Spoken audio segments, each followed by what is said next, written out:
bienvenue à la séance du Conseil de la MRC de Dautrey du 4 septembre. Donc, le point 1, c'est lecture et adoption de l'ordre du jour. Donc, tout le monde a reçu l'ordre du jour, c'est bon. Donc, proposé par M. Germain, appuyé par Mme Sénéchal à ma droite. À ma gauche, oui.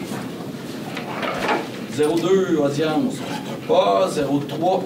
Adoption du procès verbal du 3 juillet 2024. J'ai reçu copie, donc appui proposé par M. Moreau, secondé par M. Sylvestre, à ma gauche, à droite. M. Villeneuve, c'est bon? Oui, c'est bon. Bonjour, monsieur. Est-ce que vous avez un micro? On entend très mal. Ben, je vais essayer de parler plus fort. Prenez votre voix de politicien, ça va mal. Je vais essayer. 4.1, c'est adoption des comptes. Donc, chaque élu a reçu les comptes. Donc, proposé par M. Barthes, appuyé par M. Gravel. Merci. À ma droite. À ma gauche. Et 4.2, rapport annuel, application du règlement sur la gestion contractuelle. C'est tout simplement un dépôt, mais ça prend quand même une résolution. Donc, la loi, évidemment, on est obligé de déposer le rapport annuel de la MRC et tout simplement dire qu'il n'y a pas eu de changement réglementaire, il n'y a pas eu de modification réglementaire en 2023 sur nos règlements de gestion contractuelle. Donc, ça me prend un proposeur, proposé par M. Germain, appuyé par M. Turcot, à ma gauche, à ma droite. C'est 4.3, rapport annuel d'activité 2023 de la MRC de Dautrey. Donc, c'est notre rapport annuel. Évidemment, c'est une procédure annuelle d'adoption de nos activités. Donc, ça me prend quelqu'un qui propose, proposé par M. Barthes, appuyé par M. Turcot, à ma gauche, à droite. Merci. C'est bon comme ça, monsieur? Parfait. 4.4, état des surplus par activité.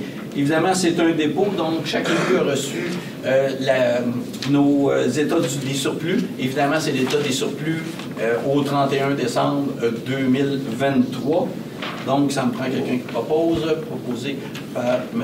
Lahaye, appuyé par M. Bérard, à ma droite, à ma gauche. 4.5, Office régional d'habitation, contribution de la MRC pour 2020 et 2021. Évidemment, c'est les municipalités qui font partie de l'Office régional d'habitation qui participent à cette partie de déficit. Donc, la part du déficit pour 2020, 39 642 et pour l'année 2021, 46 762. Donc, ça me prend une résolution par M. Villeneuve, appuyé par M. Bérard, à ma droite, à gauche. Merci. 4.6, dépôt de la résolution de la MRC, de la municipalité de Sainte-Élisabeth, compétence au règlement de la MRC 165, réseau de large bande. Tout simplement, Sainte-Élisabeth avait déposé il y a quelques mois comme quoi qu'il débarquait de Dautrey branchés, 1, 2 et de villages branchés. Mais Sainte-Élisabeth nous ont renvoyé une résolution disant qu'ils ne quittent plus les réseaux d'Internet, donc Dautrey branchés 1, 2 et villages branchés. Donc, il n'y a pas besoin de résolution, c'est tout simplement pour vous indiquer là, que Sainte-Élisabeth reste dans Dautrey branchés.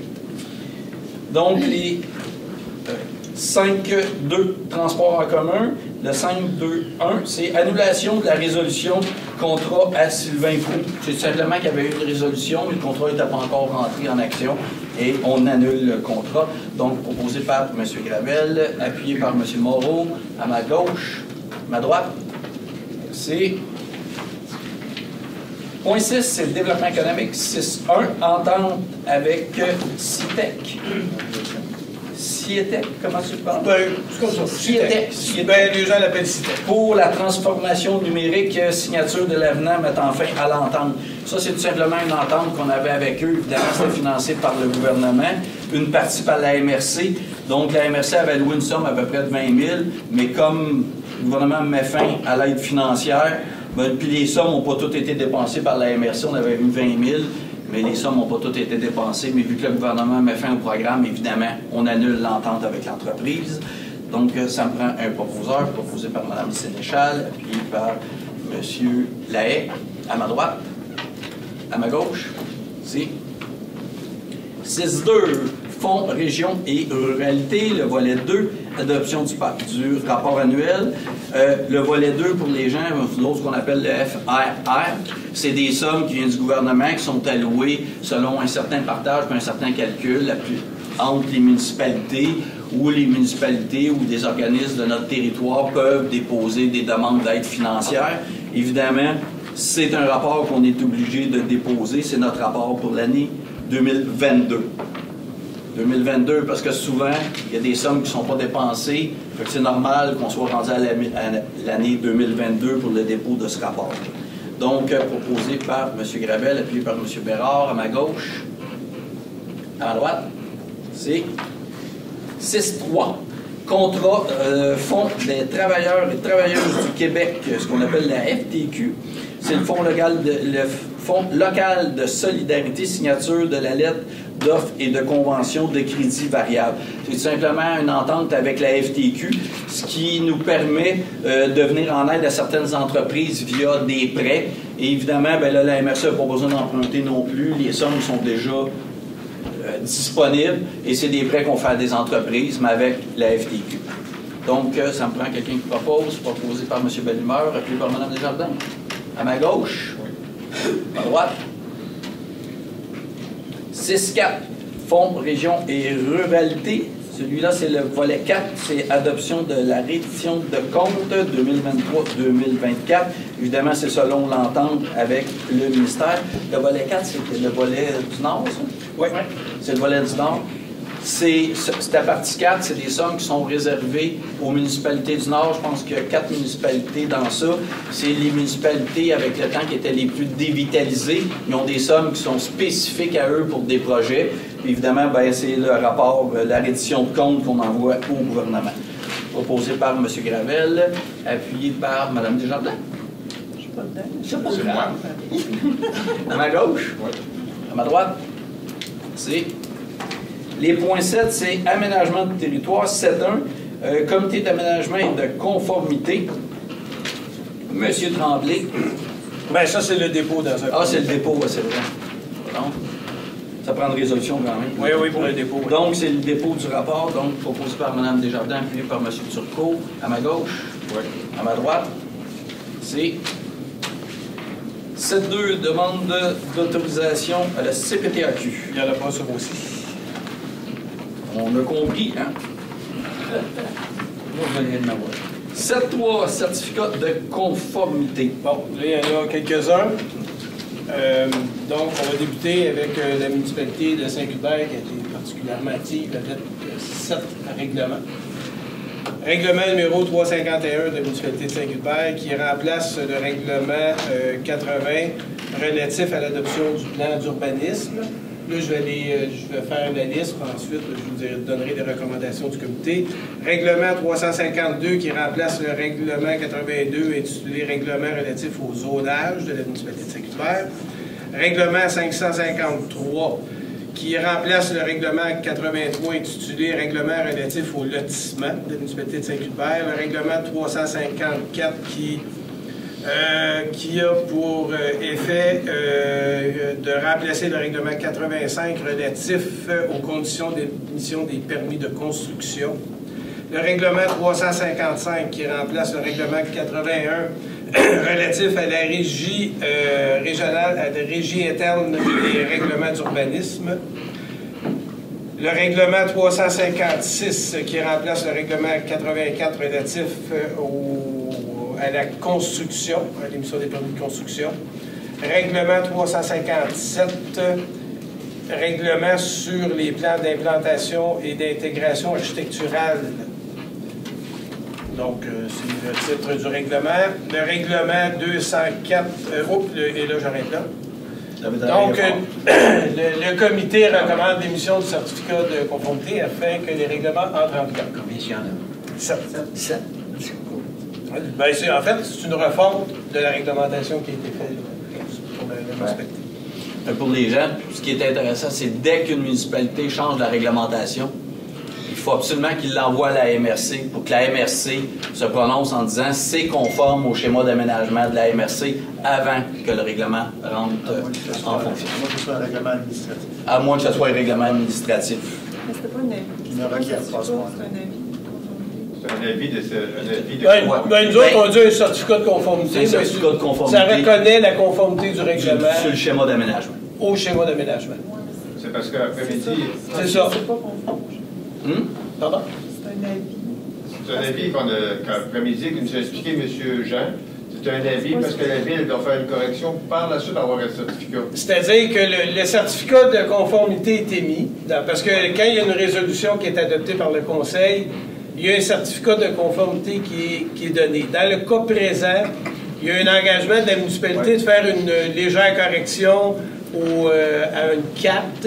Évidemment, on en est venu à cette solution-là pour éviter que la municipalité ait à reprendre l'entièreté du processus pour quelque chose qui se corrigeait là, quand même assez facilement. Puis compte tenu qu'il y avait l'engagement de la municipalité, puis dans ce cas-là, ça ne portait pas à conséquence, parce que évidemment, il y a ça. Par exemple, si la municipalité avait omis, je sais pas, une zone de mouvement de terrain, ça aurait été autre chose.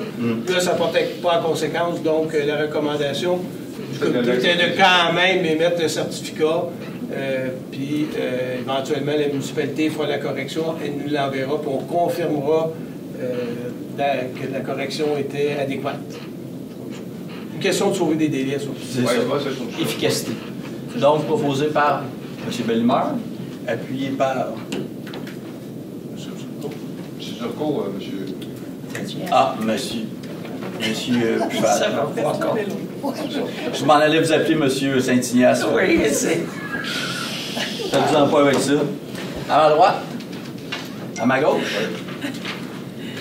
Donc, maintenant, municipalité de Saint-Cloud-Phase, un seul règlement, le règlement 204-2024 qui modifie les tarifs relatifs aux permis et certificats et les autres demandes en matière d'urbanisme. Le comité recommande l'émission du certificat de conformité. Donc, proposé par Mme Sénéchal, appuyé par M. Lahaye, à ma droite. À ma gauche. Deux règlements pour la ville de Saint-Gabriel. Le règlement 594 qui modifie le règlement administratif 376 dont l'effet est de déterminer les frais de renouvellement des permis et certificats. Et le règlement 595 qui modifie le règlement 195 dont l'effet est de modifier le régime de droit acquis à l'intérieur de la réglementation d'urbanisme. Le comité recommande l'émission du certificat de conformité. Donc, proposé par M. Gravel, appuyé par M. Turcot, à ma gauche. Oui. À ma droite, c'est La municipalité de Lanoraie, un seul règlement, le règlement 1084-1-2024 qui modifie le règlement 1084-2023 relatif aux démolitions. Donc, le comité recommande l'émission du certificat de conformité.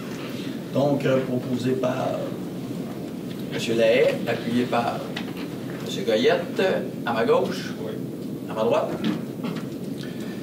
Ville de la Velletrie, 4 règlements. Le premier, 340-2024, qui modifie le règlement RR2 2012 relatif aux usages conditionnels, dont l'effet est de créer, de modifier des zones et d'autoriser des projets de densification.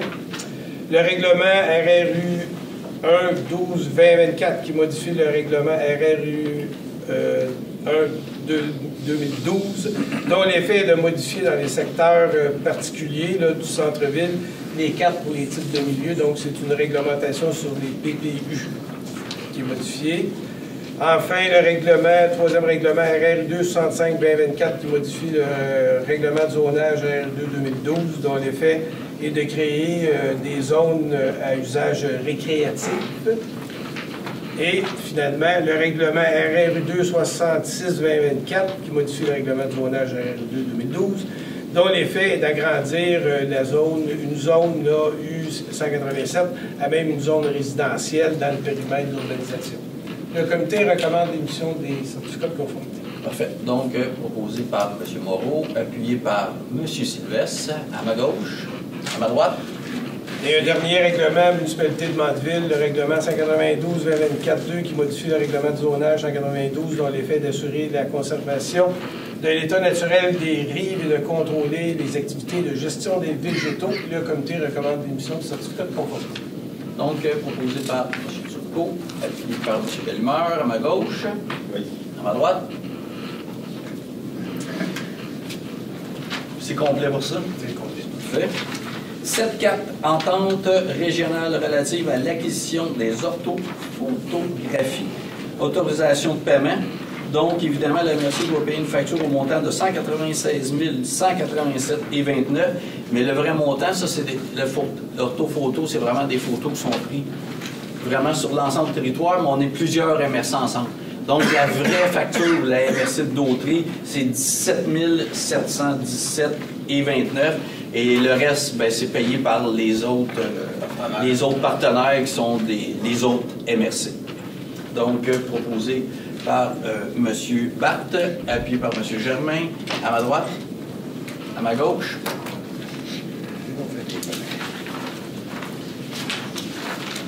Les points 8, environnement et cours d'eau.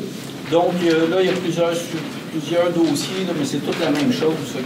Le premier, c'est un avis de motion au règlement décrétant une réserve financière pour l'entretien des barrages du bassin de la rivière Saint-Joseph. Ça, c'est l'avis de motion. Pour vous dire, là, c'est l'avis de motion. Ça, c'est parce qu'il y a des réserves foncières qui sont payées, mais par les utilisateurs de barrage. Mais dans notre réglementation, il y a des montants maximum qui sont décrits dans le règlement, que c'est maximum tant qu'ils peuvent avoir de réserve pour plus tard. Et c'est payé par les utilisateurs. Mais les réserves actuelles sont plus hautes que nos règlements. Donc, on change tout simplement les règlements pour concorder avec les réserves que les agriculteurs et les utilisateurs de barrage ont en ce moment de côté. Fait que c'est très administratif. Donc, on a donc l'avis de motion de la rivière Saint-Jean. L'avis de motion donné par quelqu'un.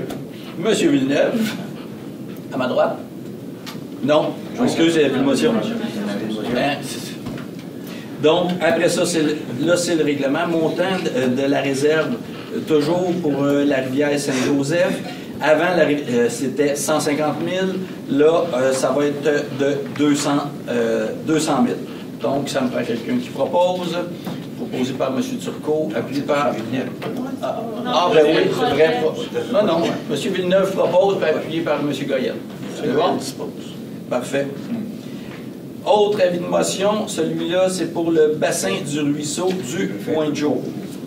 Demandez aux autres s'ils sont d'accord. Non, mais... Non? Ben oui, oui, le règlement. L'adoption. Ah oui, c'est vrai. OK, merci, M. Barth. Donc, pour le 250 000 à 200, là, pour le Saint-Joseph, à ma droite, à ma gauche. On aurait dû garder les avis de motion à l'envers. Non, c'est comme ça que ça va. Donc, l'autre, c'est le bassin de la rivière.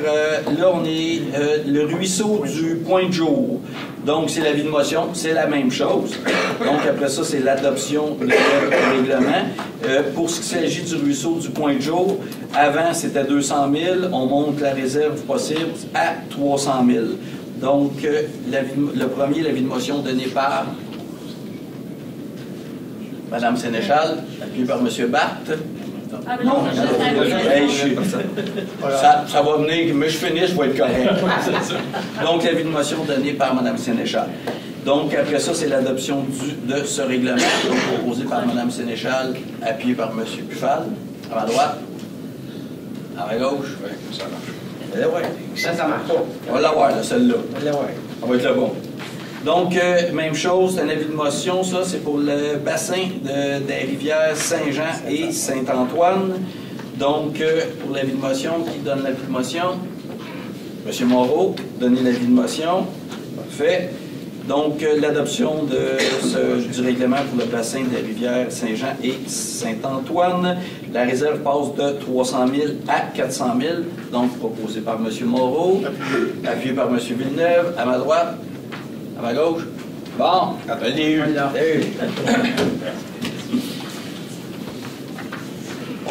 Les points 9, c'est culture. 9.1, modification à l'inventaire du patrimoine bâti, retrait et ajout de certains items. Donc, évidemment, certaines municipalités ont revu leurs inventaires. Tout ce qui est en bas de 1940 fait partie de l'inventaire. Évidemment, il y avait certains bâtiments qui étaient dans l'inventaire qui n'ont aucun intérêt patrimonial. Il y en a plutôt beaucoup à la Valtrie. Donc, je peux toujours quand même donner les adresses, là. À la Valtrie, ça, c'est tout des retraits, là. Le 170 Notre-Dame, 710 Notre-Dame, 731 Notre-Dame, 979 Notre-Dame, 1011 rue Notre-Dame, 1021 rue Notre-Dame, 1031 rue Notre-Dame, 1490 rue Notre-Dame. Et ça, c'est des retraits pour ceux-là. L'autre, il y a un ajout à la Valtrie, 5 rue Bergeron. Ça, c'est à la Noret. 860. C'est ajouté. 860. Non, moi, j'ai 5. Ah oui, je m'excuse. 860, c'est un ajout à la Valtrie. Et on a le 5 rue Bergeron à la Noret, c'est un ajout dans votre inventaire. Après ça, oui, on a un autre ajout, c'est le 3380 rendu haut de la rivière à Sainte-Élisabeth. C'est un ajout à notre inventaire du patrimoine. Parce qu'il faut comprendre, c'est que les municipalités, que les bâtiments n'ont aucun intérêt patrimonial, puis qui se retrouvent dans l'inventaire, là, s'il y a des démolitions ou quelque chose, le processus est excessivement long. Et donc, des bâtiments qui n'avaient aucun intérêt ont été retirés. Et certains qui n'étaient pas dans l'inventaire, mais qui ont vraiment un intérêt patrimonial, bien, des municipalités qui en ont rajouté. Donc, non, mais avant oui. de proposer, par ailleurs, peut-être souligner le fait que là, ça se complique, parce que si on va de l'avant, si le gouvernement va de l'avant avec le fait qu'on peut maintenant utiliser le programme de subvention pour les maisons en bas de 1940, elles doivent être dans l'inventaire pour avoir accès aux subventions. Exact. Là, c'est un peu, est-ce qu'on accepte que notre maison soit dans l'inventaire, et là, on a des contraintes, par ailleurs, on a nos subventions, et on dit non aux subventions, on dit mettez-la pas dans l'inventaire. Il va y avoir un débat là-dessus, il va falloir qu'ils se tiennent éventuellement. Voilà, je le propose. Proposé par M. Villeneuve, appuyé par M. Bérard à ma droite. À ma gauche, c'est...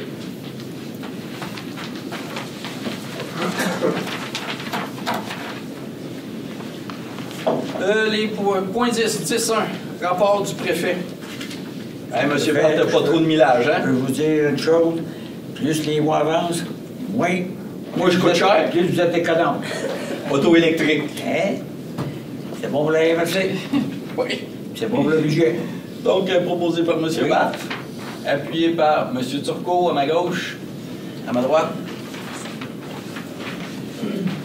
Service incendie 12.1, règlement du schéma de couverture de risque en incendie 2024 à 2034. Et oui, c'est 10 ans. Donc, évidemment, il y a eu des étapes d'adoption du règlement relatif au schéma de couverture de risque en incendie. Il y a eu un avis de motion donné. Évidemment, notre schéma de couverture de risque du service d'incendie passe par le ministère de la Sécurité civile et il y a beaucoup de démarches, ça a duré quand même longtemps. Et évidemment, bien, le ministère de la Sécurité civile a entériné notre schéma de couverture de risque pour notre service d'incendie. Donc, on est rendu à l'étape de l'adoption. Donc, l'avis de motion avait été donné par M. Gravel, donc proposé par M. Gravel, appuyé par M. Lahaye, à ma droite, à ma gauche. 12.2, demande de subvention au ministère de la Sécurité publique, programme de formation des pompiers à temps partiel, donc une cohorte de pompiers 1. Donc, c'est tout simplement une résolution, c'est la normale, parce que le ministère de la Sécurité publique donne des subventions aux villes ou au MRC pour, évidemment, former nos pompiers. Donc, proposé par M. Bérard, appuyé par M. Gravel, à ma gauche. Oui. M. Goyette, c'est bon pour vous? À ma droite? Oui. Parfait, merci beaucoup. Les points 13, période de questions. Pour les gens, seulement vous nommer puis poser votre question. On va essayer de répondre du mieux possible.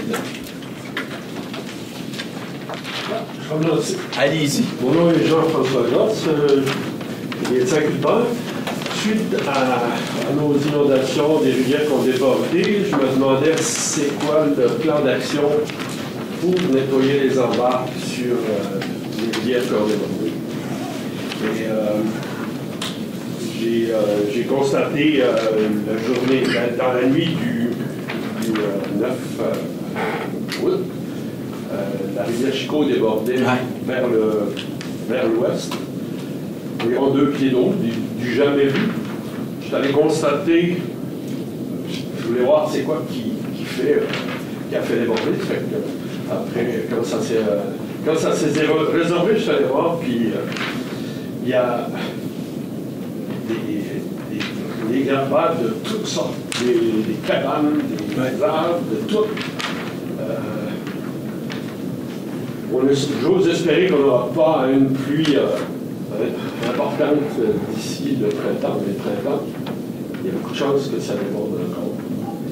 Et j'ai l'impression que toutes les autres rivières qui ont débordé, c'est le même problème. Et je veux savoir s'il y a un plan d'action, s'il y a un plan d'action du style Saint-Norbert, on y va puis on discute après. Qu'est-ce que c'est quoi le plan? Parce que dans les embarques, comment c'est ça. Là, présentement, l'équipe qui s'occupe de ça a, bien entendu, priorisé des interventions, surtout dans le nord de la MRC où les routes locales ont été coupées. Donc là, présentement, il y a des travaux qui sont faits pour rétablir la circulation dans le nord. Ensuite de ça, on va, puis moi, M. Gross, là, si vous avez des informations précises là, sur des obstructions dans les cours d'eau, vous nous les communiquez, ça va être important.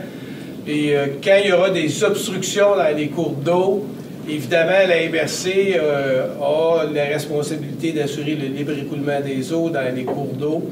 Donc, il y a une évaluation qui est faite. Et éventuellement, les obstructions vont être retirées en collaboration avec les municipalités locales. Parce que dans ce cas-là, il y a des ententes qui existent avec les municipalités locales là, pour retirer ces obstructions-là. Et puis là, il va falloir, une problématique qui va se poser, c'est qu'il y a des obstructions dans les cours d'eau, donc qui risquent vraiment de nuire à l'écoulement des eaux. Puis l'autre phénomène qu'on va retrouver, ce sont là, des débris là, qui se sont répandus souvent sur des terrains, puis aujourd'hui, qui sont situés assez loin des cours d'eau, parce que les cours d'eau ont pris évidemment beaucoup d'expansion, l'eau s'est retirée, puis il peut y avoir des débris un peu partout. Mais quand il y a des obstructions, vous nous en informez, puis la MRC va faire un suivi avec la municipalité locale pour justement s'assurer que ces obstructions-là restent pas en place. Ça ne partira pas tout seul. Vous en informez, puis on va faire le suivi. C'est une très bonne question parce qu'il y en a beaucoup sur le Chicot. Oui, il y en a beaucoup, partout. Il y en a dans la rivière, peut vous dire. La rivière Saint-Jean, la Norelle, la Valtrie, la rivière Saint-Jean, il y en a aussi beaucoup. Avant que je comprends l'inquiétude, puis elle est fondée, votre inquiétude, tout à fait. Alors, l'idée, c'est de répertorier les endroits où il y a un risque majeur, où ça pourrait se reproduire, donc un embarque dû aux déchets accumulés. On a un drone. Oui, puis il a été très utilisé jusqu'à il a été utilisé. Donc, ce drone, on pourra éventuellement, je pense, parce que moi, je suggère bien humblement qu'on prenne peut-être un peu de temps avec un expert en pilotage, puis d'aller faire le tour de ces endroits-là, pour bien les cibler, bien les identifier, puis être en mesure de pouvoir mettre en place une intervention si nécessaire. Moi, je veux vraiment m'assurer que dans toute la MRC, c'est à peu près tout pareil, la Bayonne, les autres, ils ont tous débordé, pas à cause que le fleuve déborde, à cause qu'il y a... Non, ça n'avait rien à voir. Exact. C'est vraiment des embarques. Si vous ne trouvez pas une résolution rapide avant la fonte des neiges, on va avoir il y a des gens qui vont avoir plein de problèmes. Puis on va pas se faire. Surtout, c'est un devoir contre l'environnement qui va s'opposer à ça. Il me semble qu'il devrait y avoir un règlement ad hoc rapide. Mais c'est la responsabilité de toute façon. Mais il faut dire, les embâcles ont été créés par les eaux qu'on a eues. Ces embâcles-là n'étaient pas là à... Moi, je l'ai vu dans chez nous, là. Moi, les embâcles, il n'y en avait pas parce qu'on les vérifie. Puis c'est important que les citoyens, dès qu'ils voient un embâcle ou quelque chose, mais là, on s'entend que les embâcles, c'est des cabanons, c'est des infrastructures, des arbres qui se sont ramassés là à cause, évidemment, de la pluie. vous l'avez dit, la rivière Chico n'a jamais été aussi haute que ça. Fait qu'évidemment, il y a des cabanons qui sont partis, puis il y a des embarques qui se sont créés.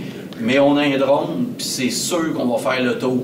Mais c'est important que les citoyens, quand ils envoient, de le rapporter. Ouais. C'est super important d'avoir la participation des gens, parce que de piloter puis de faire toutes nos rivières, puis vous avez raison, puis on dit avant le printemps, mais il faut agir rapidement, parce que des pluies, on a eu au mois d'octobre l'année passée des pluies épouvantables, hein?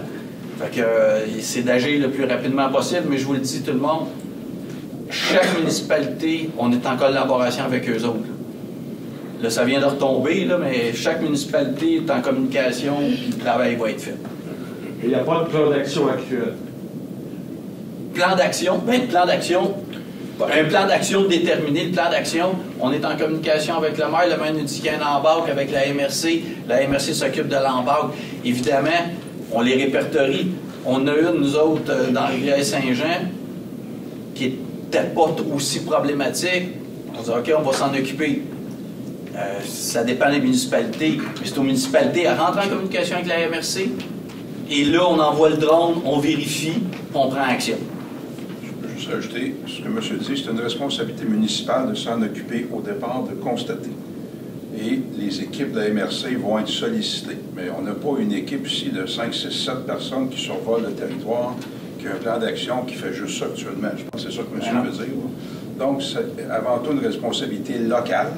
Donc, vous êtes citoyen, il y a des gens de voirie dans les municipalités qui se promènent, qui vérifient tout ça. Eux doivent répertorier. Moi, c'est ce qu'on fait chez nous à Saint-Didas.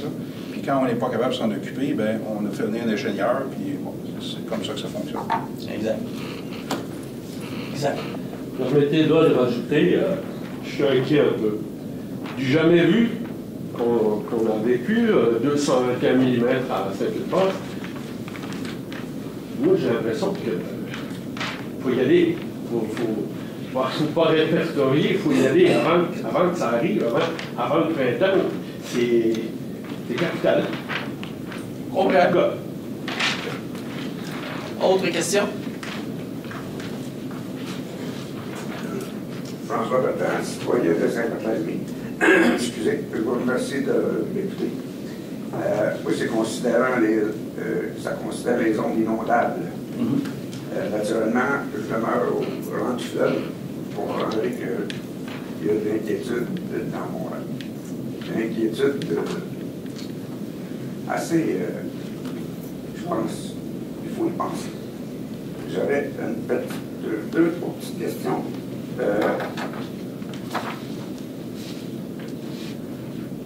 J'ai lu qu'il y avait 88% des habitations qui étaient en zone inondable dans le fleuve. J'espère qu'il y a 88%. Si vous êtes un peu fort en mathématiques, il n'en reste pas beaucoup qui ne sont pas inondables. Je ne sais pas. 88, 100 moins 88. Vous allez comprendre. Ça a tout un impact. Si on se retrouve dans la zone de Grand Cours, qu'est-ce qui va se passer? Écoutez, là, en ce moment, le gouvernement, ce qu'il fait... Je veux écouter et je veux comprendre aussi. Vous voulez dire quoi exactement? Votre explication. OK. En ce moment, ce que le gouvernement fait, il fait des séances de consultation. Très au courant. Bon. La MRC s'est positionnée sur la réglementation qu'ils sont en train de faire. Également, les citoyens peuvent aussi déposer un mémoire. Ça n'a pas été trop publicisé, puis on s'est demandé, il faudrait que les citoyens le sachent. Le gouvernement a fait ça.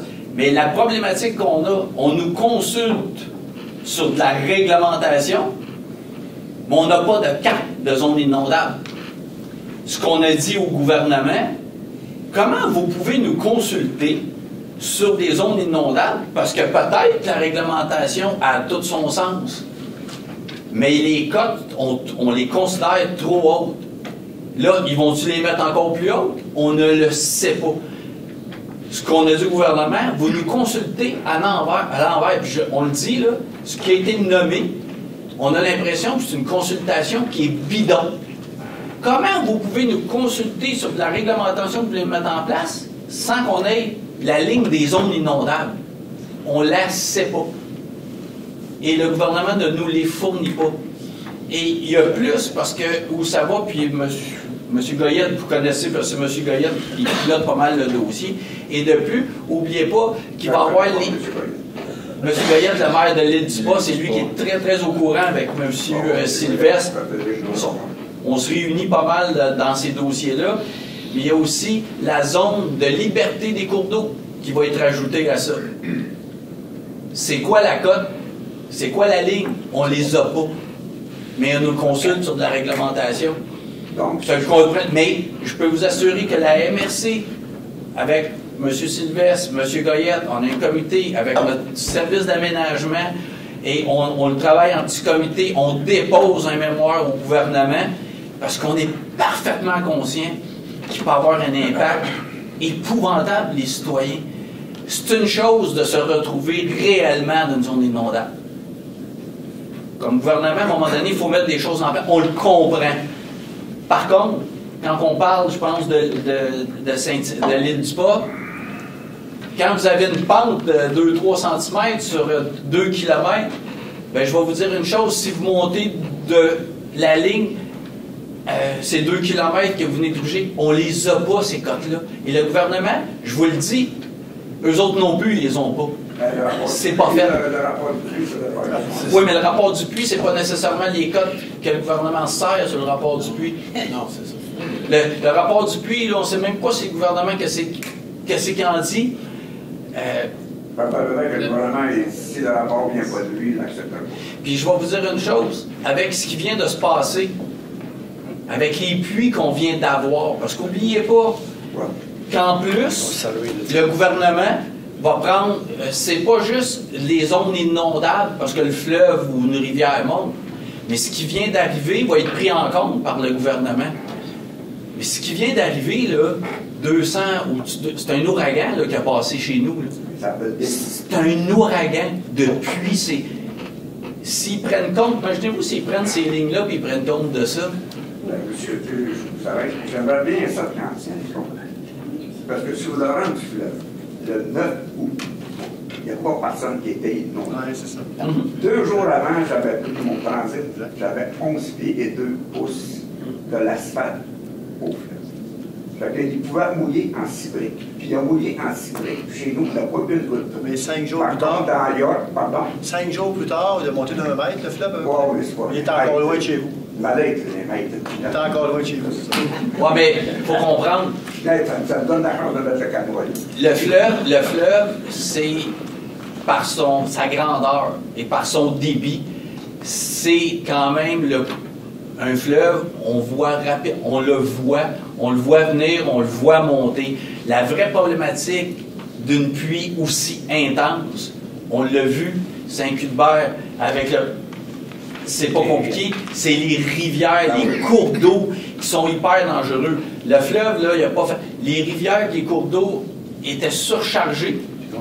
Puis, on regardait où -ce que ça se déversait dans le fleuve, puis ça faisait des tourbillons, parce que les rivières étaient plus hautes que le fleuve. Le fleuve, il est capable d'en prendre. Le fleuve, c'est pas une pluie qui va l'énerver. C'est ce que la mairesse de Montréal peut faire, les étangs éponges. Oui, c'est ça. Ouais. Donc, il y a nous, on a un naturel. Oui. Voilà. Pour des fortes pluies, oui. Puis, n'oubliez pas que c'est la nature, la débâcle, le printemps, c'est normal que le monde. Est-ce que les chiffres que vous avez dit au début du 88, là, ça, c'est une simulation qui était faite ici. Si on appliquerait les cotes qui nous imposent, les cotes du rapport Lapointe de 1990, si on les appliquerait telles quelles avec le règlement qui nous propose, ça donnerait ces chiffres-là. Ce qu'on sait, c'est que les cotes, qui sont des moyennes du rapport Lapointe, c'est des moyennes statistiques qui datent d'avant l'aménagement de la voie maritime et la voie navigable du Saint-Laurent. On sait que ça ne marche pas bien chez nous. Et la gestion des grands barrages. La gestion des grands lacs. La gestion, on peut juste penser à la gestion de la rivière des Outaouais qui a été créée en 83. Avant 83, il n'y avait pas de gestion de la rivière des Outaouais, il n'y avait pas d'organisme qui gérait. Il y en a plein comme ça. Fait que le rapport du puits, il amène ce qu'il dit, puis il a été corroboré par un autre scientifique, ce rapport-là, en grande partie. C'est ce qu'il dit, c'est qu'il faut prendre le fleuve comme il est aujourd'hui, de la manière qu'il est aujourd'hui avec ces aménagements-là qui ont été faits, qui sont gérés par des humains. Puis si on regarde, quand on fouille, bien, il y a beaucoup de ces inondations-là, c'est des conséquences humaines. L'inondation de 76, c'est une conséquence humaine.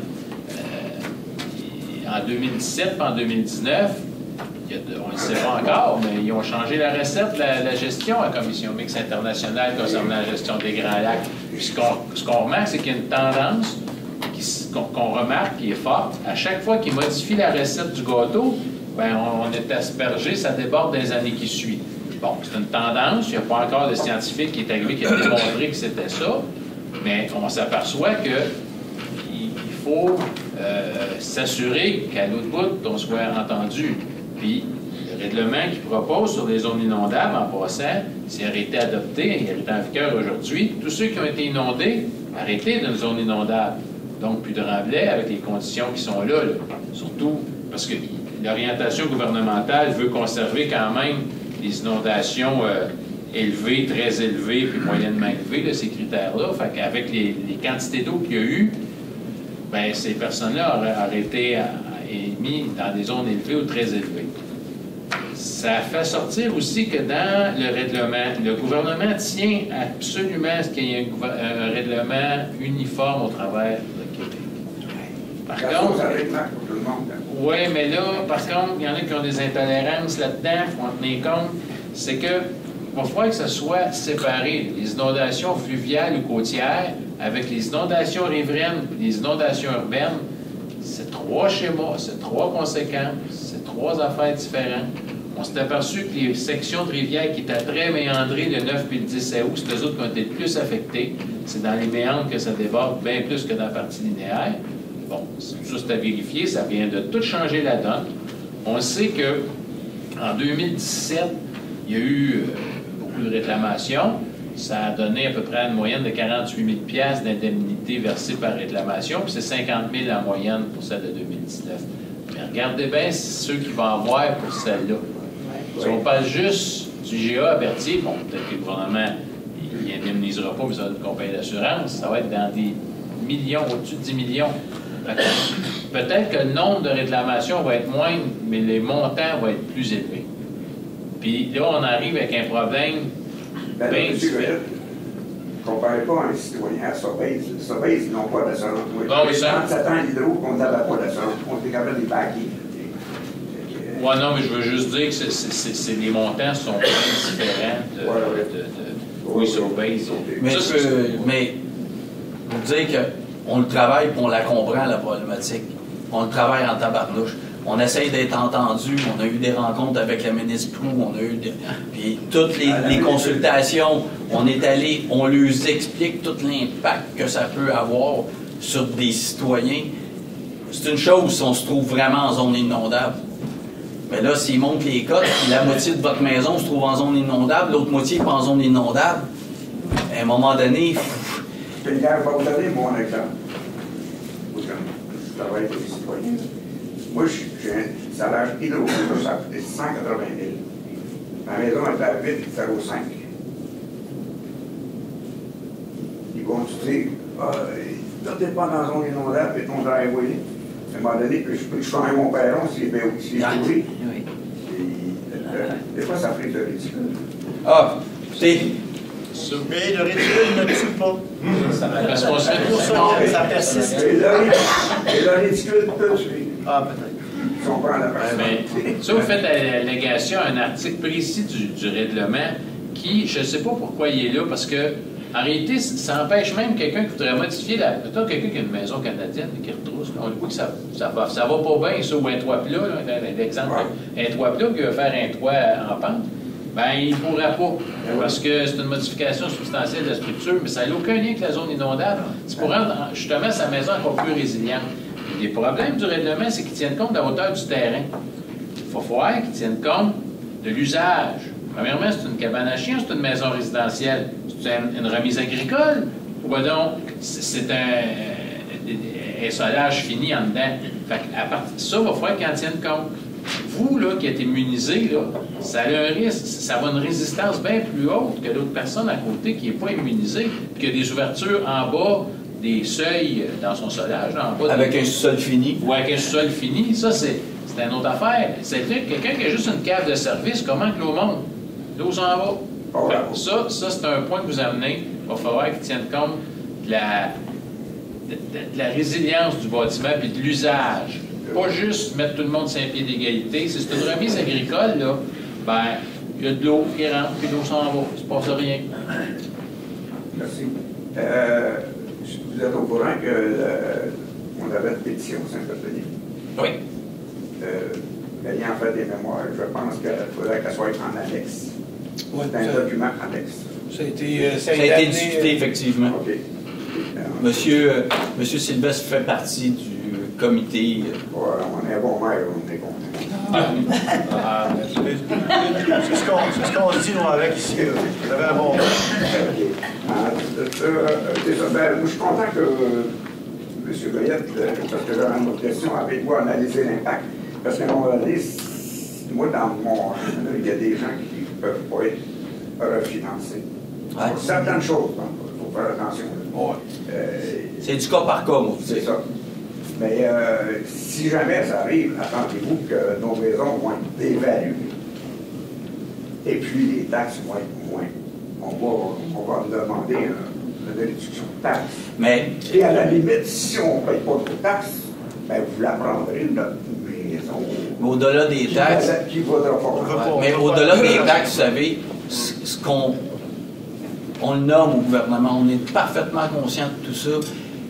Notre patrimoine bâti, c'est le patrimoine bâti d'une personne, c'est notre retraite, c'est notre maison. C'est épouvantable que les gens peuvent se retrouver vraiment dans des problématiques. On en est conscient, puis je peux vous garantir qu'on le nomme. Si une personne se retrouve dans une zone à risque très élevé, on le nomme. OK, c'est beau. Faites quoi avec la maison? La personne, on n'est plus capable de vendre, les gens ne sont plus capables de vendre. À un moment donné, il y a des gens qui sont installés là depuis des années, puis les compensations pour le gouvernement, on l'a vu dans la dernière crue, parce que le décret du gouvernement, pour ce qui est non assurable, je disais, dans le décret du gouvernement, c'est 380 000 maximum. On s'entend qu'il y a des maisons qui valent beaucoup plus que ça, puis quand c'est ton patrimoine, ben, le gouvernement va falloir à un moment donné qu'il s'ajuste en conséquence. S'il n'en veut plus de maison là, mais je peux vous dire qu'on le comprend et qu'on le travaille très fort. Mais c'est à travers le Québec. Hein? Puis, M. Goyette l'a dit, ce qui est très dangereux, c'est de faire du mur à mur. Effectivement. Okay, voilà. Du mur à mur. Parce que M. Goyette, on travaille sur le dossier depuis très longtemps. Puis, on peut se retrouver dans des zones à risque faible. Puis même quand on le nomme, puis là je le dis en toute transparence, même quand on nomme au gouvernement, c'est quoi ça votre... Parce que là c'est rendu 0,350 ans. Hey, là, 0,350 ans, la ville de Berthier va se retrouver complètement sous l'eau dans 300. Là, 0,350, puis là ça c'est risque très faible. C'est risque faible. 0,8% d'être inondé par année au lieu de 1%. Mais il y a quand même des restrictions à ça. Pour baisser le risque de 0,60%, on vient de rajouter je ne sais pas combien de personnes qu'on vient d'un peu ostraciser dans un certain sens, là, parce qu'on vient de les mettre dans une catégorie qu'effectivement, peut-être que la valeur municipale ne baissera pas, mais la valeur marchande, là, elle va baisser, puis la difficulté de financement, peut-être pas pour quelqu'un qui... Parce que ce qu'on remarque, c'est qu'il demande plus d'argent. Bon, quelqu'un qui c'est sa première propriété, elle ne sera pas en zone inondable, va demander 25-30% de mise de fonds au lieu du 5% qu'avant. Bon, ça, là, tu viens de créer des classes sociales différentes. Fait que ça je ne sais pas si on vraiment analysé ça. Mais par contre, ça, on le voit. Les valeurs de transaction pour les affaires en zone inondable sont vraiment moins chères que ceux qui ne le sont pas. Puis le problème de financement et d'assurabilité, ça, on commence à en entendre parler sérieusement. Il faut tenir compte de ça. Exact. Puis une autre affaire qui est importante, on a un mois de plus pour produire le mémoire. Au lieu d'être le 17 septembre, effectivement, c'est le 17 octobre. C'est pour ça qu'il n'est pas à l'ordre du jour à soir. Mais...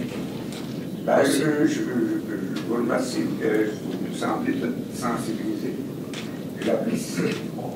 Ben, puis je vous le dis, on l'est réellement, parce que quand on s'est réunis, on a regardé le mémoire, on veut corriger des choses. Mais encore là, c'est tellement à l'envers. Présentez-nous des cotes, puis après ça, présentez-nous la réglementation, puis dites-nous de commenter la réglementation. On peut même pas décrire l'impact que ça va avoir. On la sait pas. Fait que, puis, parce qu'il y a une partie de réglementation, on s'entend tout le monde, là. Quelqu'un qui est dans une zone très élevée, comme gouvernement, à un moment donné, il faut que tu arrêtes de dédommager les gens parce qu'ils sont dans une zone très... Mais cette personne, il faut qu'elle soit vraiment dans une zone très élevée, pas du à peu près. Fait que nous autres, on commande des choses, bon. Mais je vous le dis, on... Ah, puis c'est sûr qu'il ne faut pas non plus mettre la bâtisse dans le littoral. Oui, mais je suis d'accord avec vous, là. Parce que moi, chez nous, là, j'ai 144, à peu près 144 chalets sur le pilotis dans les îles. Oui, je connais ça. Si demain matin, il y en a un qui passe au feu, il ne peut pas le monter parce que... Pourquoi? Parce qu'il est dans le littoral. Ils sont tous dans le littoral. Non, mais ça, c'est... Ben là, c'est un autre débat, là. On parle de chalet.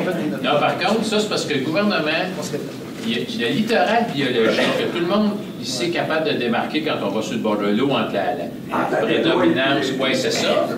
Ben, eux autres, ils ont allé avec un littoral statistique qui est la cote de 0,2 ans. Il y a à peu près 1 mètre de différence entre les deux. Nous autres, chez nous, à l'aide du point, on a calculé notre pente, c'est 0,01 %. Pour chaque millimètre de hauteur, c'est 10 mètres de largeur. Fait que, tu sais, si l'arpenteur a mis son iPad accroché après son bâton, on va renforcer un peu plus, on va mettre de tasser la ligne de 10 mètres. C'est ça qui est ressorti, qui était sans mesure d'arbitrage. Là, on est rendu avec un problème sérieux, là.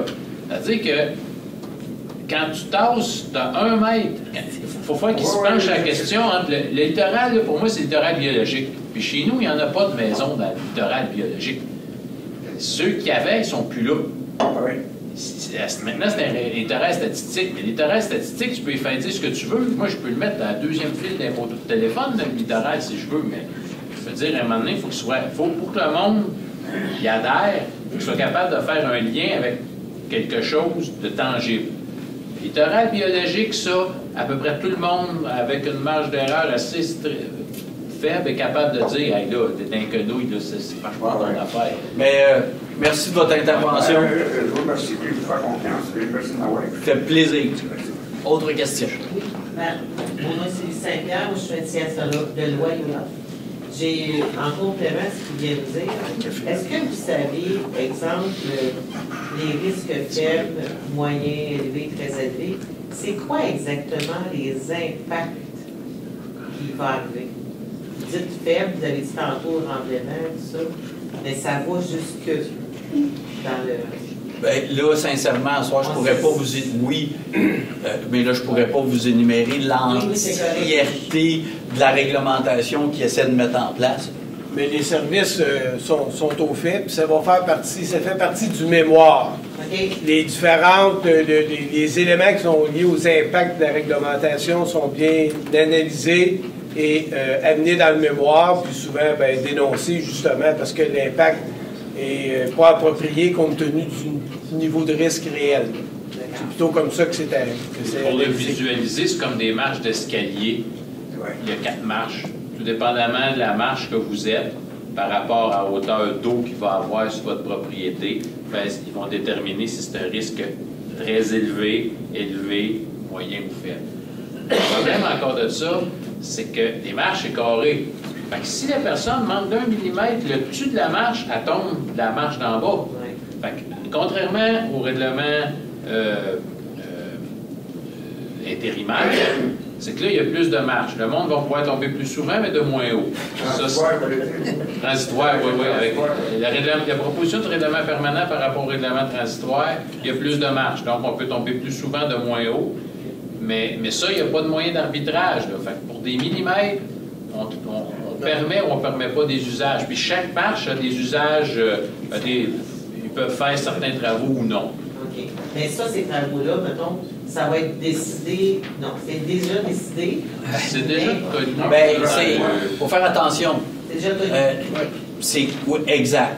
Et c'est là-dessus qu'on essaie de déposer le mémoire, mais en même temps, c'est ce que je dis, une zone très élevée qui soit très restrictive, je pense qu'on va tous se rendre compte que dire, ben là, oui, là, tu es d'une zone très, très élevée, mais on les a pas. Ouais, c'est ça.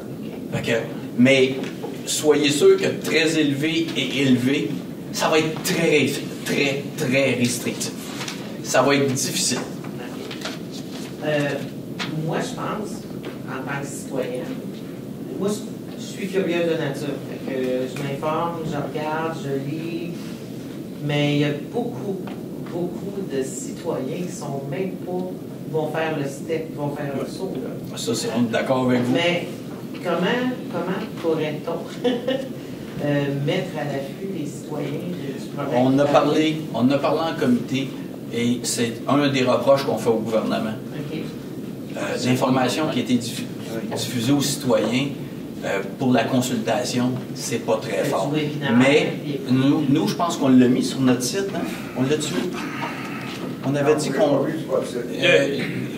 Je pense qu'on a mis le lien pour les consultations du gouvernement du Québec. Oui, c'est ça, mais il n'y avait pas explosif.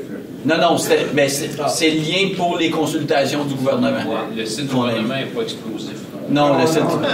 Non, et exact. de votre côté, lorsque vous dites que mémoire, ça va être le 17 octobre, est-ce qu'il va y avoir une assemblée spéciale? Est-ce qu'il va y avoir quelque chose de prévu pour justement aviser les citoyens un petit peu? Je ne sais pas. Ce qui est prévu, c'est que d'ici le 17, le mémoire va être adopté ici. Entre-temps, le mémoire a été partagé. Il y a un projet de mémoire qui a été concocté durant la période estivale, qui est en train d'être manié, revu suite aux commentaires. Ça a été diffusé auprès des municipalités locales pour obtenir, je sais qu'il a circulé, le projet a circulé là, au sein des municipalités locales. Il n'y a pas d'activité de mobilisation, d'organiser, de prévu, là, mais bon... mais ce qu'on voulait, c'est que... Ce document-là, est-ce que les citoyens peuvent l'avoir à la demande? Ben là, il va être rendu... on va éventuellement l'utiliser parce qu'il va être adopté, évidemment. C'est ça. D'ici son adoption, là, on est en train de regarder ça. Parce que là, présentement, il est en train d'être modifié. Là. Mais évidemment, tant qu'il est au niveau du document de travail, on ne le diffuse pas. Mais il n'est pas terminé. Le mémoire est travaillé par nos services d'aménagement, par M. Sylvestre, par notre comité. Une fois que le mémoire va être fait, va être déposé, va être adopté, va être envoyé au gouvernement. Mais chaque citoyen peut. Mais non, je vous le dis, il n'y aura pas une grande assemblée où on va demander l'opinion de l'entièreté des citoyens, parce que le mémoire, on va leur mettre dans un an. Mais ce que je vous dis, par contre, on est parfaitement conscient de tous les dangers, toutes les difficultés qu'il peut y avoir dans ce dossier-là. Et je vous le dis on le martèle. Puis à l'UMQ, la Fédération, la FQM, on martèle beaucoup le message de tout ce danger-là. Mais il va devenir public à un moment donné, mais non, on ne fera pas de consultation publique pour avoir Monsieur Turcot. Peut-être aussi, pour en revenir à l'analogie du maire Goyette, avec les 4 marches, la première question qu'un citoyen va nous poser quand on va faire l'Assemblée, il va dire, moi là, j'habite ici, là. Et où ma marche? Je suis sur quelle marche? C'est la première, la deuxième, la troisième, la quatrième. On est obligé de dire, on ne sait pas. Exact. En bout de ligne, on se dit, mais là, on n'est pas pour rassembler tout le monde pour leur dire, on ne sait pas. Monsieur Lahaye? Moi, je voulais juste ajouter quelque chose aussi. Les 2 dernières séances du Conseil à Berthierville, on a discuté un peu. J'ai rempli même, je sais que la MRC, il y a un mémoire qui est en cours aussi. Il y avait un sondage en réalité que tous les citoyens pouvaient aussi participer. J'ai donné mes commentaires en réalité là-dessus, mais j'ai remarqué beaucoup qu'il y avait une certaine complexité aussi au niveau des citoyens, de monsieur, madame, tout le monde, à rentrer, parce que là, il faudrait que tu fasses référence à une modification du projet de loi. Ce que je déplore beaucoup, c'est la complexité dans laquelle le gouvernement aussi a fait le sondage, etc. Puis comme on dit souvent, puis comme j'ai martelé la même chose, c'est qu'on n'a pas les cartes, la cartographie. Rien. Puis c'est cette partie-là qui est vraiment importante, OK, pour assurer une histoire. Oui. Si vous me permettez, pour avoir écrit quelques mémoires au banc, consciencieusement, si vous n'avez pas de données, faites-en pas de mémoire. Dites, écoutez, tu ne peux pas écrire une mémoire sur... je ne sais pas. Voyons donc, ça n'a aucun sens. Ben, là, tu ne peux pas écrire une mémoire si tu n'as pas les mais données. là, voyez-vous, je ne suis pas tout à fait d'accord avec vous, parce que c'est quand même important qu'on envoie un mémoire sur toutes les inquiétudes de la réglementation et de ce que le gouvernement va faire. Parce que si on ne fait rien, là, on regardera passer le train. Bon, écoutez. Puis je vous le dis, puis au-delà de ça, on voit les impacts que ça peut avoir, parce que ce qui est important, c'est de marteler aussi dans le mémoire que ça prend des cotes réelles de zones inondables. Fait que on va le faire, le mémoire, puis c'est important qu'on le produise. On travaille avec M. Sylvestre, M. Goyette, le comité, avec le service d'aménagement. On est accompagné parce que pensez pas que des fois c'est pas compliqué aussi pour nous autres. C'est compliqué.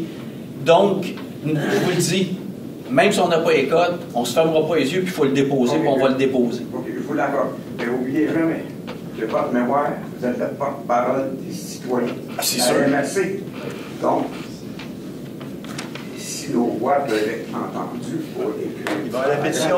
Bien, vous avez l'opportunité des citoyens, c'est d'en déposer un. Vous n'avez déjà fait. La MRC en dépose un pour l'entièreté de son territoire. Vous faites confiance. Je vous dis, moi, j'ai participé à toutes les consultations qu'il y a eu avec le service d'aménagement, puis je peux vous dire une affaire, on a martelé, puis assez sévèrement, aux sous-ministres, et ça a été très nommé. Il faut qu'ils se rendent compte de l'impact que ça va avoir pour nos citoyens. Écoutez, monsieur, moi je peux rajouter, c'est qu'en 2019, j'ai fait cette conférence avec Mme la ministre des Affaires municipales, Mme Laforêt, puis Mme Proulx, avec ses attachés. Elle nous avait même dit, on vous a entendu, M. Val, on va essayer de rentrer ça dans le règlement. Avec le règlement sorti, tout le contraire que ce qu'on m'a demandé. Oui, vous savez, c'est beau d'être écouté. Monsieur? Oui, le coordonnateur de la station de Dupont, je ne sais pas si vous vous souvenez de moi, il y a 1 an et demi, en janvier 2023, j'étais ici. J'étais à peu près tout seul, puis je vous relançais la question des zones inondables, des règlements transitoires des zones inondables, puis beaucoup de monde à votre gauche, à votre droite, là, ils ne savaient pas trop de quoi je parlais. Je pense qu'aujourd'hui, ils savent un peu plus. Là. Mais je pense qu'on m'avait dit à ce moment-là que M. Goyette était la meilleure personne à qui je devais parler pour parler de ce sujet-là. Depuis ce temps-là, M. Goyette, il va témoigner, là, je l'achale toutes les fois que je le vois, puis il y a le téléphone, puis etc., etc. Et je pense qu'il a travaillé beaucoup sur un des dossiers importants de son administration, je dirais. Et ben, je vous dirais, alors, je vous dirais pour l'entièreté de la MRC. que tous les gens à la MRC là, appuient M. Goyette. Alors, quand il fait un mémoire, s'il y a un mémoire à faire avec les visitations de l'Édupa, la MRC va falloir que la mémoire soit aussi en ligne avec les prétentions de la visitation de l'Édupa, de façon à ce que ça soit conséquent, qu'on puisse se battre contre des idioties comme M. Sabertelli ont parlé. Je pense que... Un petit commentaire. Oui. Moi, je peux féliciter M. Goyette, parce que M. Goyette a fait un tour de force pour réunir au-dessus de 40 personnes à l'île du Pau concernant justement les inondations. Effectivement. C'est tout le monde du Lac-Saint-Pierre. Vous avez les meilleures personnes pour défendre ce dossier-là. Alors, je pense que la MRC, puis il y a 1 an et demi, je vous ai demandé, est-ce que vous voulez qu'on bloque des ponts, qu'on arrête des routes? Puis vous m'avez dit non, on n'a pas besoin de ça. C'est un règlement qui va peut-être disparaître, etc. Il n'a pas disparu, il est rendu pire. Bien, je vous dirais que on vous entend, puis je vous dis que M. Goyette fait partie du comité pour le mémoire. Et on travaille tous ensemble. Puis je vais vous répéter la même chose que l'année passée. C'est pas une bonne idée d'aller bloquer des ponts. Non, je comprends. Puis des routes, c'est pas une bonne idée.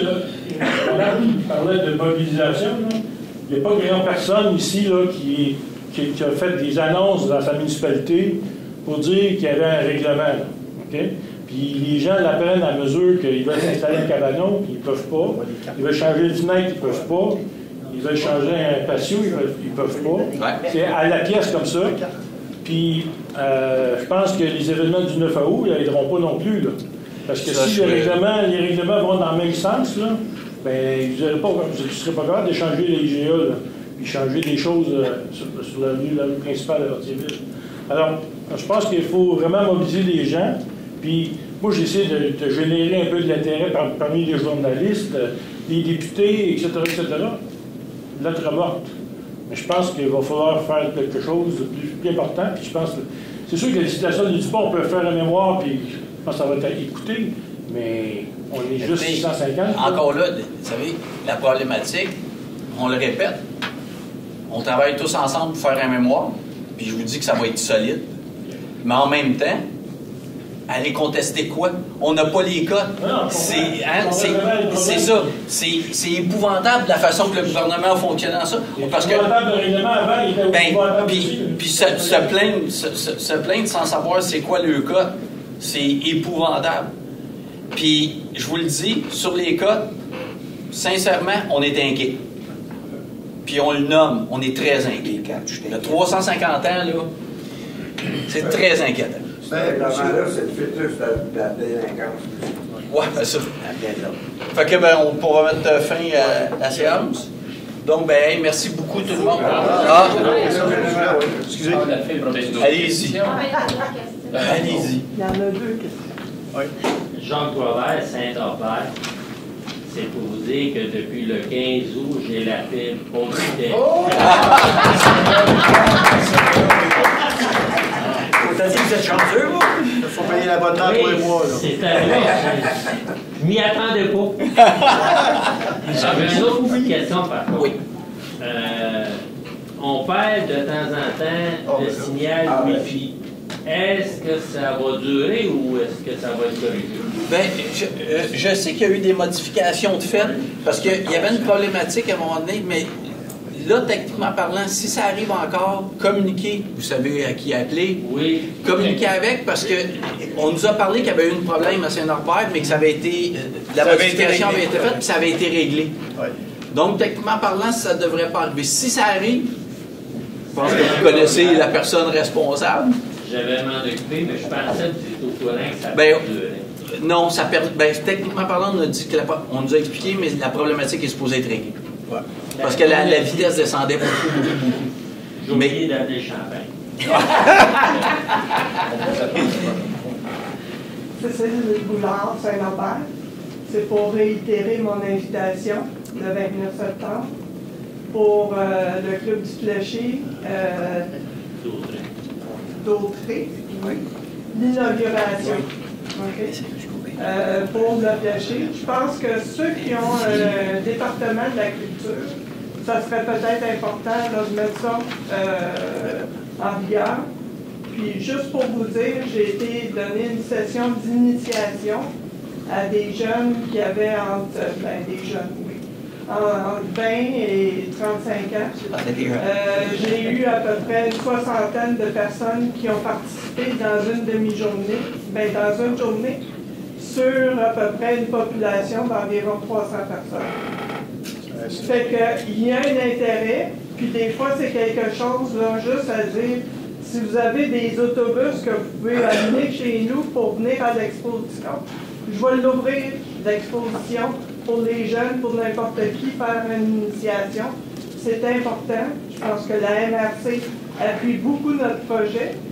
Puis je pense que c'est important là, pour la pérennité de nos choses. C'est tout. Merci beaucoup. Merci. Si je ne suis pas là, c'est parce que je suis à l'extérieur.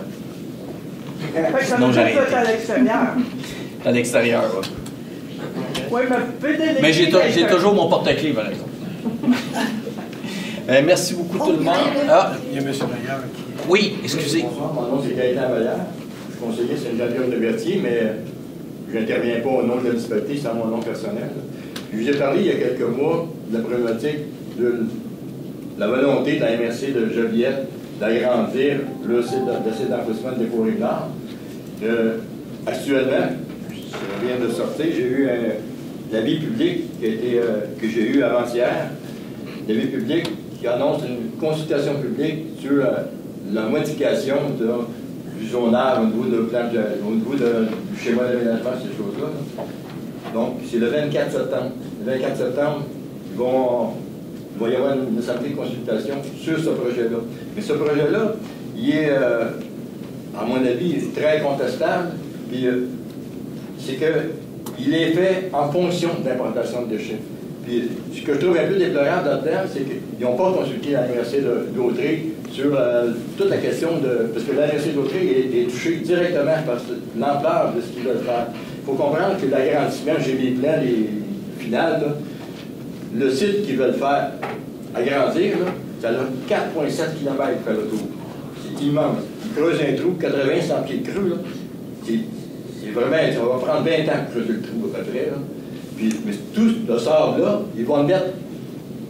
Ils n'ont pas de carte à Saint-Thomas, ils vont projeter de le mettre sur le territoire de l'Université d'Autry, sur la municipalité de Sainte-Geneviève. C'est là que ça s'en va, c'est là qu'il est projeté, ça s'en va, mais la réglementation au niveau des municipalités, la réglementation au niveau du schéma d'aménagement de l'Université d'Autry ne permet pas ce genre de choses-là. C'est zoné parc industriel, c'est une zone blanche parc industriel.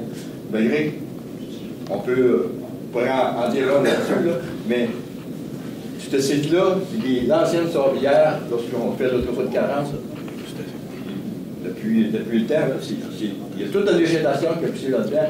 Il y a beaucoup de milieux humides, des plants d'eau, ces choses-là. Il y a de tout là-dedans.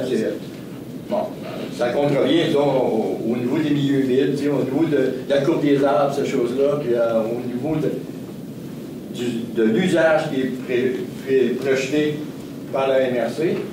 Moi, je pense que, je l'avais pensé une autre fois, je me disais, peut-être qu'il est trop tard parce qu'il y a des ententes qui sont déjà signées, mais les modifications chez moi ne sont pas encore faites. Ils sont à l'étape de consultation. Donc, à cette étape-là, je me demande s'il est peut-être trop tard parce que là, c'est dans 4 septembre, ça s'en vient vite, là.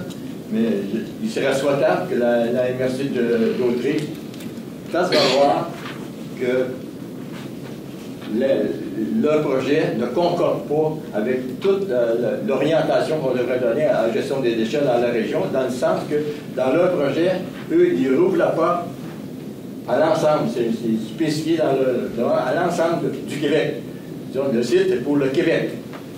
Mais monsieur, le bac devrait faire partie de ça. Oui, il va y avoir un bac peut-être dans 5-6 ans. La dernière fois, le bac, ils vont commencer à avoir... Les batteries, ça a passé assez facile. Politique, mais ça a passé. Ils ont commencé à faire Pas monsieur Fetkeven, qui est dans Moi, ce que je veux en dire, c'est que je pense qu'il serait important que la MRC, puis la municipalité aussi, fasse valoir que il doit y avoir un agrandissement. Si jamais il y en a un agrandissement, il faut qu'il corresponde aux besoins de la région immédiate, ici, la MRC de Joliette, la MRC d'Autry, peut-être quelques municipalités autour, même la région de la Naudière. Parce que s'ils avaient exercé en 2005, s'ils avaient exercé leur droit de regard pour l'exploitation actuelle, on aurait eu la place avec les déchets de toute la région de la Naudière jusqu'en l'an 2110. Là, il est quasiment plein le site actuellement. Là. Parce que ça vient de partout dans la province. Il y a beaucoup de déchets qui viennent de la région de Québec. Il y en a beaucoup de la Rive-Sud. Ceux qui prennent le bateau doivent le savoir. Il y en a beaucoup. Il y a 47% qui viennent de l'île de Montréal. Tous ces déchets-là, c'est pas nos déchets. Là. On peut, ou bien des fois on dit, ah, pas dans ma cour. Mais dans notre cour, nos déchets, dans votre cour, vos déchets. C'est un peu mon discours, là. Mais moi, c'est ça. Je veux qu'on prenne conscience qu'il est important de faire valoir à la MRC de Joliette parce que ça prend des modifications au niveau de la MRC d'Autry. Il aurait dû nous consulter, ils n'ont pas fait. Il aurait dit, on devrait faire partie de la solution, compte tenu qu'il y a des impacts importants. Ça va prendre 1 km² juste pour mettre le sable. La piste de sable, c'est immense le trou. Il faut qu'ils le mettent à quelque part, puis c'est dans l'Autry qu'ils veulent le mettre. À ce moment-là, ben, tu sais, les conséquences, c'est nous autres qui vont les avoir. Eux, jusqu'à date, dans l'entente précédente de 2005, ben, la MRC de Joliette, la municipalité de Saint-Thomas, ils ont pris le cash, ils ont pris beaucoup d'argent, tu sais, puis c'est nous autres qui avons les impacts. Les impacts du camionnage, les impacts de la nappe d'eau souterraine qui s'en vient, qui est pas mal juste dans Sainte-Geneviève, puis tous les odeurs, c'est encore nous autres que tout ça. Nous autres, on n'a rien. Eux autres, ben, ils encaissent le cash. C'est un peu ça. C'est illogique que la MRC de Joliette agisse sans se faire valoir à la MRC d'Autrey qu'il va y avoir des conséquences. On a dû consulter, on est directement touché sur ce problème-là, puis il y a aussi grand en territoire qui va être touché dans Saint-Geneviève et dans Saint-Thomas. Pensez-y, il y a 4,7 km à l'autre site, le nouveau projet. C'est quelque chose. C'est tout un trou qui va être creusé là. Ouais. Ils n'ont pas de limite à part comme ça. Vous savez ça? Le tonnage métrique, ils peuvent en mettre. Là, c'était ça, Président. Ouais. Ben, parce que la MRC de Joliette n'a pas exercé notre droit de regard. Ils ont fait une erreur. Puis là, ils veulent faire la même erreur, c'est encore ouvert, à large, amener ça partout, les déchets. En tout cas, c'est mon intervention dans ce sens-là. Il y a aussi qu'ils sont devant la CPTEQ actuellement. Là. Ils sont à l'étape de consultation sur ces choses-là. Puis le CPTEQ a demandé des certificats de conformité au niveau de la réglementation. Puis c'est pour ça qu'ils sont en train de changer le règlement pour la rendre conforme à leurs demandes. Bien, parfait. Merci pour votre intervention. On va regarder ça de près. Il est peut-être trop tard, je ne sais pas. Bien, vous savez, c'est comme je dis souvent, chaque municipalité, chaque territoire est souverain. Hein? Et on a beau être le voisin, la souveraineté des territoires avec des personnes élues. C'est le projet touche la MRC d'Autrey. Je vous dis, il y a à peu près 1 km carré ça va prendre pour juste mettre ça. On va scraper une zone d'angle, il y a un potentiel. Au niveau de l'environnement, il y a quelque chose de beau. Là. On va scraper tout ça, comme ils l'ont fait en 2005. En 2005, je me rappelle très bien, les années 90, la MRC n'avait pas de médicaux qu'aujourd'hui, je le reconnais, la MRC dans le temps. Puis, le dépôt de matériaux secs, on s'était fait imposer dans le temps. Là, ils ont mis du sable, ils ont rempli ça de sable. Mais la MRC d'Autrey, à l'époque, moi je l'avais dit, c'est pas une réhabilitation d'une ancienne, il appelait ça une saudière désaffectée, là, alors qu'il y avait des arbres gros de même dedans, puis il y avait plein de milieux humides, des lacs, tout ça d'affaires à l'intérieur de ça. J'avais soulevé la question à MRC, la réponse qu'on me dit, Monsieur Vallière, vous n'êtes pas ingénieur. Il y a un ingénieur qui nous confirme, il n'y a pas d'eau, il n'y a pas d'eau. C'est ça qu'on m'avait répondu ici à MRC. Je sais qu'aujourd'hui, c'est pas ça. On n'était pas là, personne. Non, je comprends, puis je vous dis, ça a beaucoup changé. J'apprécie beaucoup les maires qui sont ici, parce que le discours est différent, puis l'approche est différente, j'apprécie. Merci. Bien, merci beaucoup. Merci. Donc, pour lever l'Assemblée, M. Sylvestre, appuyé par M. Turcot, à ma gauche, à ma droite. Au moins, je ne me serais pas trompé sur ma gauche ou sur ma droite. Merci beaucoup tout le monde.